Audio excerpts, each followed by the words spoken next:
നമസ്കാരം.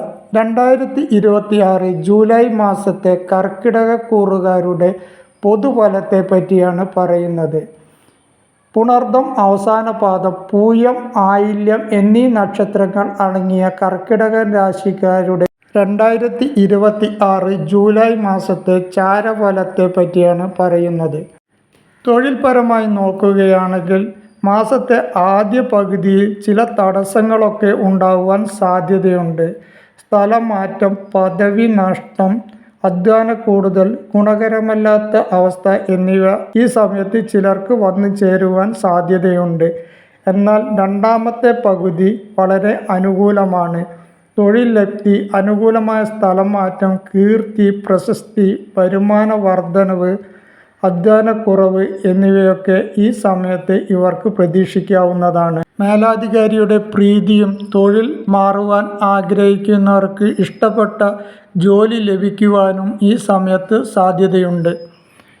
ബിസിനസ് പരമായി നോക്കുകയാണെങ്കിൽ മാസത്തെ ആദ്യ പകുതിയെ അപേക്ഷിച്ച് രണ്ടാം പകുതിയിൽ വളരെയധികം നേട്ടമുണ്ടാവുന്ന സമയമാണ്.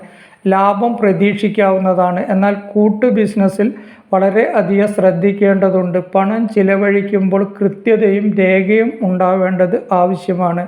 വിദേശത്ത് തൊഴിൽ ആഗ്രഹിക്കുന്നവർക്ക് ആ ആഗ്രഹം നടന്നു കിട്ടുന്നതാണ്.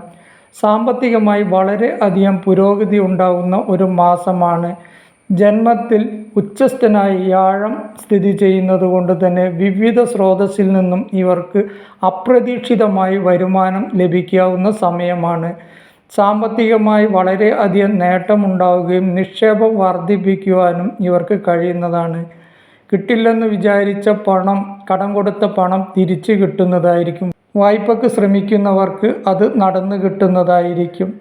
വിവിധ രീതിയിലുള്ള ധനവർദ്ധനവ് ഉണ്ടാവുന്നതാണ്. ഉദ്യോഗലബ്ധി വഴി കൂടുതൽ ധനം ലഭിക്കുന്നതിനുള്ള അവസരവും വന്നു ചേരുന്നതാണ്. എന്നാൽ ആരോഗ്യ പ്രശ്നങ്ങൾ ഉടലെടുക്കുവാൻ സാധ്യതയുള്ളതുകൊണ്ട് തന്നെ അവിചാരിതമായി ചിലവ് കൂടുന്ന മാസം കൂടിയാണ്.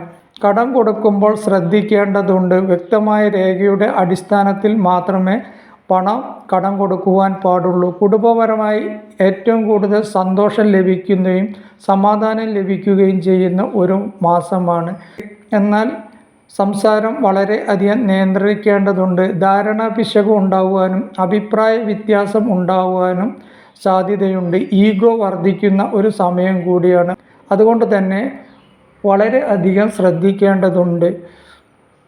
വീട്ടിൽ മംഗളകർമ്മങ്ങൾ നടക്കുവാനുള്ള സാധ്യതയുണ്ട്. വിവാഹയോഗം, സന്താനയോഗം എന്നിവ ഉണ്ടാകുവാനും ഈ സമയത്ത് സാധ്യത കൂടുതലാണ്. സുഹൃത്ത് ബന്ധം ദൃഢമാകുവാനും സഹോദര ഗുണം ഉണ്ടാകുവാനും ഒക്കെ സാധ്യതയുണ്ട്. പ്രണയിക്കുന്നവർക്കും അത്ര ഗുണകരമായ ഒരു സമയമല്ല. വാക്കുതർക്കം ഉണ്ടാകുവാനും ധാരണാപിശക് ഉണ്ടാകുവാനും ഒക്കെ സാധ്യതയുള്ളത് കൊണ്ട് തന്നെ വളരെ അധികം ശ്രദ്ധിക്കേണ്ടതുണ്ട്. വിദ്യാർത്ഥികൾക്ക് ഗുണദോഷ സമ്മിശ്രമായ ഒരു മാസമാണ്. അലസതയും മറവിയും ഒക്കെ കൂടാൻ സാധ്യതയുള്ള മാസമാണ്. എങ്കിലും ശ്രദ്ധിച്ചാൽ ഇവയൊക്കെ മാറിക്കിട്ടുന്നതും വിദ്യാ നേട്ടമുണ്ടാവുന്നതും ഇഷ്ടപ്പെട്ട കോഴ്സ് തിരഞ്ഞെടുക്കുവാനൊക്കെ കഴിയുന്നതുമാണ്. യാത്ര ചെയ്യുമ്പോൾ അതീവ ശ്രദ്ധ ആവശ്യമുണ്ട്. പ്രത്യേകിച്ച് ദീർഘദൂര യാത്ര ചെയ്യുമ്പോൾ വളരെ അധികം ശ്രദ്ധിക്കേണ്ടതുണ്ട്. അപകടം ഉണ്ടാകാതെ സൂക്ഷിക്കണം.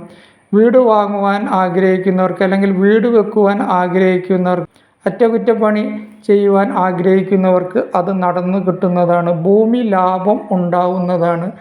വാഹനം വാങ്ങുവാൻ ആഗ്രഹിക്കുന്നവർക്ക് അത് സാധിച്ചു കിട്ടുന്നതും ആയിരിക്കും. ആരോഗ്യപരമായി ചെറിയ ചെറിയ പ്രശ്നങ്ങളൊക്കെ ഉണ്ടാകുവാനുള്ള സാധ്യതയും അവിചാരിതമായ ചിലവ് വർദ്ധിക്കുവാനുള്ള സാധ്യതയും ഒക്കെ ഈ സമയത്തുണ്ട്. അതുകൊണ്ട് തന്നെ ചെറിയ ചെറിയ അസുഖങ്ങൾ വരുമ്പോൾ തന്നെ അതിന് തക്കതായ ചികിത്സ ചെയ്യേണ്ടതുണ്ട്. ആത്മീയത വർദ്ധിക്കുന്ന ഒരു സമയമാണ്.